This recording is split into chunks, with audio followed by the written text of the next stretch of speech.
দ্বিতীয় বিশ্বযুদ্ধ কবে শুরু হয়েছিল বলো? যারা যারা পড়া পারবে হাত তোলো। হ্যাঁ, এই উত্তরটা তো আমি পারবো। ম্যাম ম্যাম ম্যাম আমি পারবো, আমি পারবো। ম্যাম ম্যাম আমি পারবো, আমি পারবো। প্লিজ প্লিজ ম্যাম আমাকে ধরুন, আমাকে ধরুন। মিলি তুমি পারবে? বলো। দূর, ম্যামের ক্লাসে আমি প্রতিদিন হাত তুলি আর ম্যাম আমাকে কোনোদিনও পড়া ধরে না। ম্যাম, দ্বিতীয় বিশ্বযুদ্ধ শুরু হয়েছিল 1939 খ্রিস্টাব্দে। গুড, ভেরি গুড, বসো। আচ্ছা ম্যাম। আচ্ছা, next question. History of British India গ্রন্থটি কে রচনা করেন? বলো, কে কে পারবে হাত তোলো। হ্যাঁ, এই রে, এটা তো আমি পারবো না। ইস, ক্লাসে সবাই হাত তুলেছে, একা আমি হাত তুলছি না। হ্যাঁ, একটা কাজ করি, ম্যাম তো এমনিও আমার কোনোদিন পড়া ধরে না। হ্যাঁ, আমিও হাত তুলে দিই। হ্যাঁ, লিসা তুমি পারবে?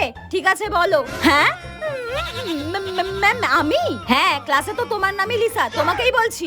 প্রতিদিন হাত তুলি, কোনোদিনও পড়া ধরে না। এই হাত আমি কেটেই ফেলবো, আজকেই পড়া ধরতে হলো। দূর, ম্যাম ভালো লাগে না।